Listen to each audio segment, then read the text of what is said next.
Fala galera! No Fiz e Responde de hoje vamos falar sobre a diferença entre Parkinson e o parkinsonismo e quais exercícios podem ser feitos em cada um deles. Tem alguma diferença? É isso que você vai descobrir agora, logo após a vinheta. Vem comigo!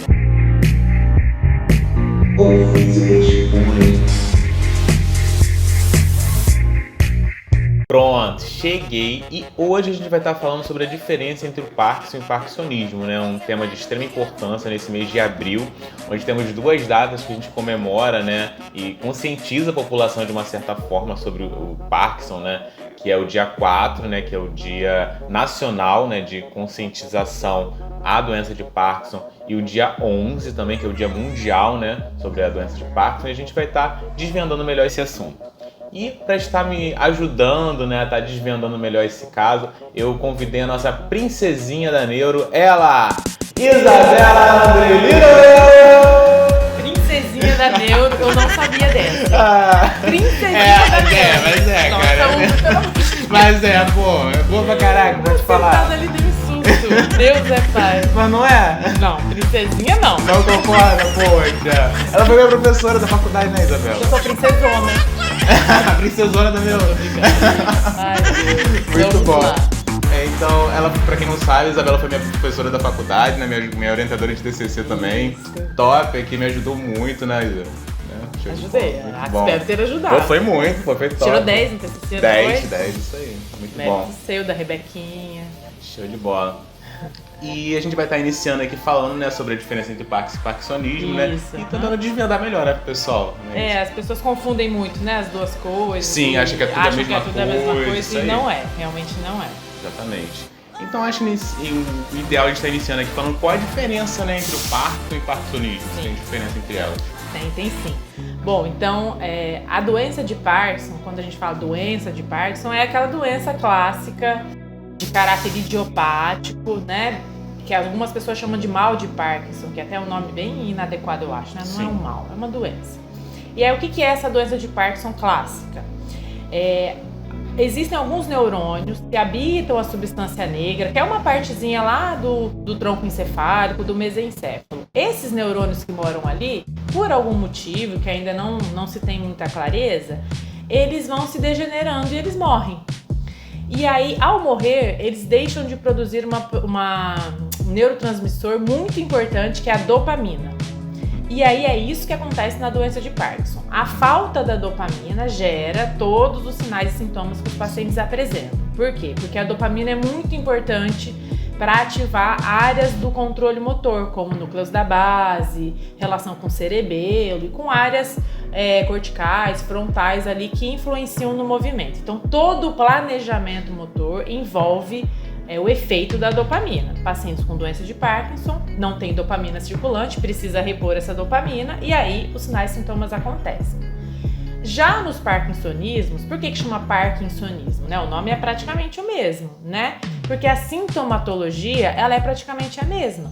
Os distúrbios motores, que a gente vai falar já, são muito parecidos. Só que a causa não é devido à morte dos neurônios lá na substância negra e não é falta de dopamina. Não é falta de dopamina.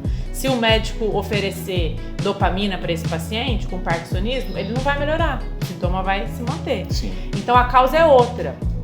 Quais são as principais causas de parkinsonismo? Então o parkinsonismo não é uma doença. É um conjunto de sinais e sintomas parecidos com a doença de Parkinson, causados por várias coisas. Entre elas, existe uma doença que se chama paralisia supranuclear progressiva, uma doença bem agressiva, bem rara também na população, que acontece a degeneração de várias estruturas do encéfalo do paciente, existe a atrofia dos múltiplos sistemas, nomes bem, assim, que provavelmente pouca gente ouviu falar, né? Também podem ocorrer traumas, intoxicação por uso de medicamento, AVE em regiões de núcleos da base, de mesencéfalo, e aí o paciente vai apresentar desordens de controle motor. Mas a causa não é o déficit de dopamina. Deu pra compreender? Sim, perfeito. Né? Os sinais e sintomas são praticamente os mesmos. Só que a causa, ela é diferente. Só abrindo parênteses aqui, a dopamina é responsável pelos nossos movimentos, né? Isso. Porque assim, tem gente que não entende muito bem esses termos, né, técnicos. Né? Então, só para poder o pessoal que não compreende muito termo técnico. Tá, né? é um neurotransmissor. Existe Sim. serotonina, dopamina, tudo você já deve ter ouvido falar, né? Sim. A dopamina ela tem uma ação importante na regulação do movimento, mas também entre outras funções, né? Sim. Funções mais cognitivas e orgânicas, né? Mas para o nosso foco aqui relacionado à doença de Parkinson, ela é muito importante pro movimento. E se faltar, o movimento fica comprometido, que é o que eu vou falar, né, já para vocês sobre a sintomatologia do parkinsonismo e da doença de Parkinson. Perfeito. E assim, entrando num assunto mais focado com a fisioterapia, qual seria o objetivo, né, da fisioterapia em cada um deles, né? Tá. Tratamento, de uma forma geral. Sim, então, bom, para a gente falar sobre o objetivo da fisioterapia, a gente tem que entender quais são os sinais e sintomas, né? Então, assim, o paciente com doença de Parkinson é aquele paciente clássico, né? Que tem a lentidão dos movimentos, que a gente chama isso de bradicinesia, então ele se movimenta de maneira mais lenta, né, com mais dificuldade. A hora que a gente chama o paciente, ele gira o tronco, por exemplo, bem devagarzinho, né? Então a bradicinesia, o tremor, aquele tremor característico de contar moedas, é um tremor de repouso. O paciente tem muita rigidez, que a gente chama isso de hipertonia do tipo plástica, então o paciente é todo durinho, todo rígido, todo travado, membro superior, membro inferior, tronco, pescoço, né, cabeça. Além disso, tem muita desordem de equilíbrio, muita desordem de marcha, muita dificuldade no controle de tronco, principalmente, né, para as rotações, para as inclinações. Então esses são os sinais e sintomas clássicos, né, pensando aí do ponto de vista da fisioterapia do paciente com doença de Parkinson. O paciente com parkinsonismo é praticamente a mesma coisa, né? A principal diferença sobre os sinais e sintomas é que o tremor de repouso não é tão expressivo no parkinsonismo, isso é bem característica da doença de Parkinson.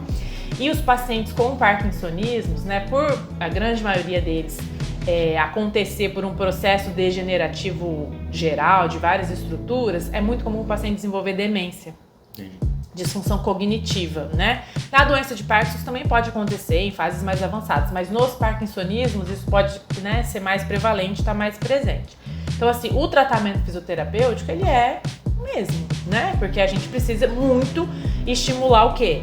O equilíbrio, a marcha, o controle de tronco, a coordenação. Então, a gente precisa lançar mão de muito exercício que envolva pista rítmica, pista visual, oferecer ritmo, né? Porque o paciente, tanto do Parkinson quanto do parkinsonismo, ele tem uma dificuldade em planejar o movimento, né? Então, assim, não é na execução do movimento, dobra o cotovelo, dobra, não tem tanta dificuldade, né? Movimento seletivo puro, ele vai, o comando vai. Agora, quando demanda um planejamento, então um cálculo de distância, preciso ultrapassar um objeto, preciso andar em zigue-zague, preciso pegar alguma coisa lá em cima, preciso aumentar a minha base, preciso me equilibrar. Então, quando a demanda ela envolve o planejamento motor, que é bem função de núcleo da base, cerebelo, que é o que está comprometido, né?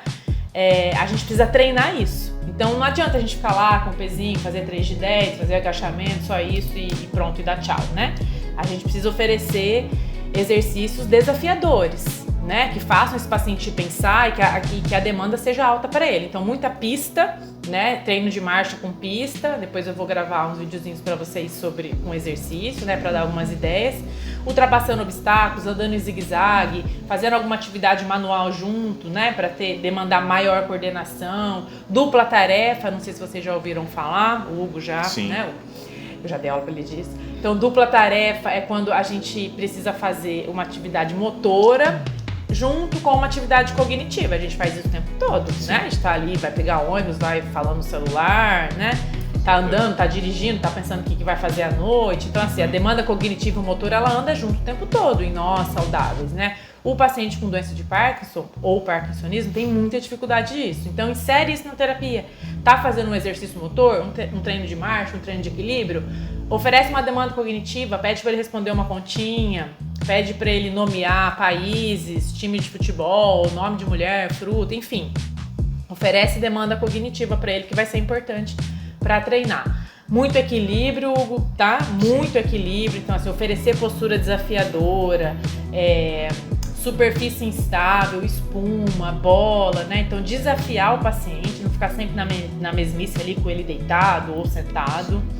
Inserir muita atividade de controle de tronco, ele precisa muito disso, tá? Atividades rotacionais, inclinações, movimentos anteriores, posteriores, então seletividade, o paciente anda em bloco, né? Ele é um durinho, rígido, então tentar dissociar essa cintura pélvica, cintura escapular. Quando essa rigidez mesmo de tronco.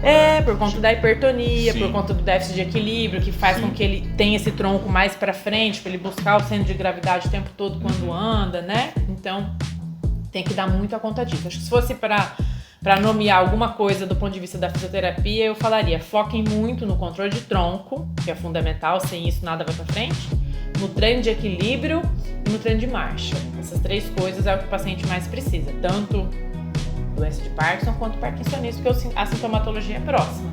E aí, não é muito a nossa expertise, mas a gente pode também tentar inserir alguma atividade cognitiva para esses pacientes, principalmente lá nos parkinsonismos, né?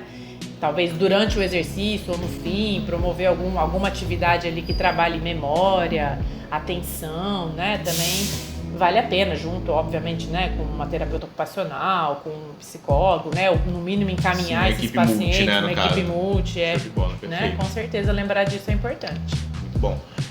Só abrindo um parênteses aqui, eu já li em alguns artigos que o Parkinson ele pode estar associado também com depressão e ansiedade. Por que ele teria essa depressão e ansiedade? Teria alguma coisa a ver com os neurônios, os hormônios ou alguma outra situação? Sim, não, a doença de Parkinson, a gente, como fisioterapeuta, a gente foca muito nos distúrbios motores. Sim. Né? Então, assim, desde quando começou a se falar da doença de Parkinson, né, na literatura, no mundo, só se falava de desordem motora.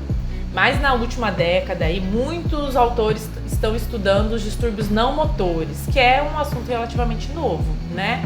Mas tudo é culpa do déficit dopaminérgico, né? Então lembra quando eu falei no início? A dopamina ela tem um papel muito importante no movimento, mas não só, né? Então em funções cognitivas, emocionais, relação com o sistema límbico. Então a depressão, a ansiedade, o próprio quadro de demência mais futuramente, muitos distúrbios de sono. Pacientes com doença de Parkinson têm muita alteração de sono, eles têm uma percepção do sono muito ruim, eles dormem mal, eles têm insônia, eles levantam muito à noite para fazer xixi, eles desenvolvem síndrome de pernas inquietas, que também afeta o sono. Então tudo isso faz parte dos distúrbios não motores e é culpa da desregulação desses circuitos cerebrais mesmo. É um problema encefálico cerebral, não é uma outra causa externa, né? Tá? Assim, normalmente, né? Perfeito, tá? Muito bom. Então, gente, a Isa gravou uns vídeos, né, dando alguns exemplos, né, de alguns exercícios que podem ser feitos tanto no Parkinson, tanto no parkinsonismo, dependendo do grau, né, de funcionalidade. Do que você avaliar, né? Isso aí. Porque mesmo que a gente fala, né, ensina e aprende tudo de uma maneira geral, mas a gente tem que lembrar que cada paciente tem uma particularidade. Sim. Existem escalas para medir o grau da doença de Parkinson, né? Se tem grau 1, grau 2, grau 3, se está numa fase inicial, numa fase final. Então, o fisioterapeuta vai avaliar, né? E vai identificar quais são os principais problemas que o paciente está apresentando para traçar o plano de tratamento adequado, né? Mas, de uma maneira geral, se a gente lembrar daquelas coisinhas lá, equilíbrio, tronco, marcha, coordenação, dupla tarefa, a gente já está num caminho... Já associar tudo, né? E aí avalia e traça individualmente o plano, né? Perfeito. Então a gente vai estar conferindo agora os vídeos que a Isabela gravou pra gente, né, dando alguns exemplos de exercício. Confere aí. Vamos começar com alguns exercícios na postura deitada, que tende a ser um pouquinho mais fácil. Vamos fazer alguns com o objetivo de ganhar um pouquinho de mobilidade, trabalhar coordenação e até um pouquinho de agilidade, tá? Controle de tronco, a gente vai pensar em algum deles aqui. Então, vamos começar deitado. A gente pode deixar perninha dobrada, pé apoiado. Vamos inserir a elevação do quadril junto com o movimento dos braços. A gente pode começar assim, braços abertos, subiu e desceu o quadril, controlou as mãos lá em cima. Vamos fazer isso de 10 a 12 repetições. Se conseguir acelerar um pouquinho para trabalhar um pouquinho de agilidade, a gente também pode fazer isso. Subir e descer. Isso. braço, terminou às 10, 12, a gente descansa um pouquinho e podemos inserir uma coordenação um pouquinho mais difícil. Então assim, por exemplo, né? Quando o bumbum a gente pode segurar alguma coisinha na mão, uma bola, uma almofada, ou só ficar de mão com a mãozinha cruzada. A hora que o bumbum subir, o braço fica aqui embaixo. E a hora que o bumbum descer, o braço sobe. Então, subiu e trocou, alternando o movimento do braço com o movimento do quadril. A gente precisa concentrar um pouquinho mais durante o exercício. Então esse também é uma outra atividade que a gente pode fazer nessa postura, de 10 a 12. Descansa um pouquinho. Vamos pensar em mais uns 2 aqui deitado, tá? Daí a gente muda a postura. Podemos trabalhar a coordenação agora com o movimento das pernas. Então braço e braço junto, né? Braço começou lá atrás, uma perninha esticada. A gente vai encontrar o braço e vai encontrar a perna. Isso, a gente pode fazer 10 vezes com uma perninha, depois 10 vezes com a outra, né? Vamos imaginar que eu tô fazendo 10. E a gente também pode fazer o movimento alternado, se achar que tá fácil esse. Terminou lá as 10 e a gente pode alternar, ó. As duas lá embaixo, sobe uma, sobe a outra, tá? A gente também consegue trabalhar um pouquinho de abdômen, de musculatura de quadril, mobilidade, agilidade, se a gente conseguir inserir isso um pouquinho mais rápido, tá? E mais um aqui pra gente mudar de postura. Vamos trabalhar só a dissociação dessa cintura, desse tronco. Então a mãozinha lá em cima, braço juntinho, cai perna para um lado, braço para outro lado. E aí alternou o movimento, tá? Pra gente trabalhar essa mobilidade de tronco, que vai ser muito importante para se equilibrar, para caminhar, tá? Para se movimentar no dia a dia. Tudo isso cerca de 10, 12 repetições. Se cansar, faz menos, tá? Vamos mudar de postura agora. Tem alguns exercícios nessa postura aqui, se conseguir fazer, claro, né? Um pouquinho mais desafiadora, trabalha um pouquinho o equilíbrio ao mesmo tempo, da coordenação, tá um pouquinho mais difícil do que deitado, né? A gente começa aqui com os joelhos dobrados, né? Ajoelhado em cima do tatame, de um colchão. E a gente vai alternar a passagem das pernas, ó. Passou uma, voltou, passou a outra. Precisa de equilíbrio, né? Precisa de controle de tronco. A gente pode fazer essa alternância aqui, algumas repetições. Terminou, descansou um pouquinho. Podemos também, em uma postura mais desafiadora, trabalhar o controle de tronco, que é muito importante, né? Para os pacientes com doença de Parkinson. Ó, voltou a perninha para cima e agora a gente fica. A gente pode só trabalhar aqui a rotação de tronco. Levou o braço lá para trás, voltou, levou o outro, 10, 12 repetições, cabeça vai junto. Se ficou fácil, tenta fazer isso com o olhinho fechado. Levou lá, voltou, levou para o outro lado. Faz algumas repetições com essa perna, desceu, descansou, trocou a perna e repete do outro lado, tá? Esse também é mais um exercício. Podemos fazer mais um para trabalhar um pouquinho a mobilidade de quadril, ó. Então a gente coloca a perna aqui na frente, mãozinha lá na frente, e a gente leva o peso do corpo lá para a perninha da frente e retorna, com o tronco bem retinho. Dá pra gente inserir um movimento de braço aqui, ó. Foi lá na frente, subiu o tronco para trabalhar essa retificação, esse alinhamento. E voltou.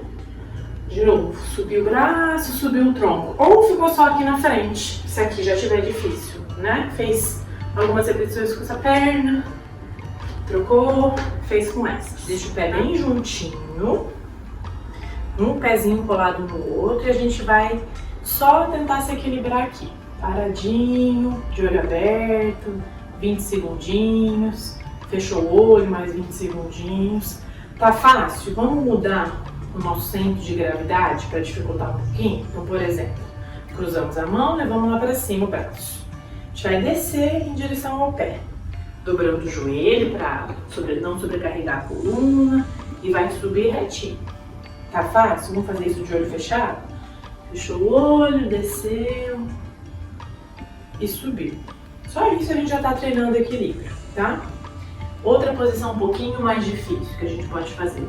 Deixar um pé à frente do outro. A nossa base fica mais estreita, né? A base de apoio, então fica um pouquinho mais difícil. Colocou um pé à frente do outro. De novo, só ficar na posição. Ficar alguns segundinhos aqui, de olho aberto, de olho fechado, a gente já tá treinando equilíbrio. Ah, tá fácil. O que a gente pode acrescentar? Vamos movimentar o braço. A gente pode abrir o braço, por exemplo, só encontrar a mão lá em cima da cabeça e voltar. Fazer isso algumas repetições. Tá fácil ainda? Fecha o olho e vê se fica um pouquinho mais difícil. Faz, descansa, troca o lado, descansa. Se ainda estiver fácil, dá pra fazer isso aqui, ó. Voltou na posição de um pé na frente do outro, levou o braço lá pra cima. A gente vai encontrar o joelho da frente nos braços, ó, na mão, né? Subiu o joelho, a gente encontra aqui. E voltou pra lá. Subiu o joelho, desceu o braço, equilibrando, jogando o peso todo, transferindo o peso, ó, de uma perna pra outra. E aí a gente pode repetir isso do outro lado. Certo? Então é isso, galera. Espero que vocês tenham gostado do vídeo de hoje. Se você gostou desse vídeo, siga Isabela nas redes sociais. Qual é o seu Insta mesmo, Isa? Meu Insta é @isaandrelino e acho que tem um underline no final, mas eu já... Tá, eu vou deixar aqui pra vocês, mas aqui embaixo. Mas eu não sou igual o Hugo, entendeu? Ligado em tudo. Não, o meu Insta, eu aceito todo mundo, mas é um Insta pessoal. Infelizmente, eu não tenho essa dinâmica coisa de todo de mundo. postar as coisas profissionais. Preciso desenvolver isso com o Hugo, mas... daqui a pouco eu te passo podem me dicas, seguir, mas infelizmente eu não ponho nada muito profissional, mas vai ser um prazer recebê-los. Tá ótimo. Então deixe seu like aqui embaixo, se inscreva no meu canal e ative o sininho. Tudo de bom e valeu! Chama ela que ela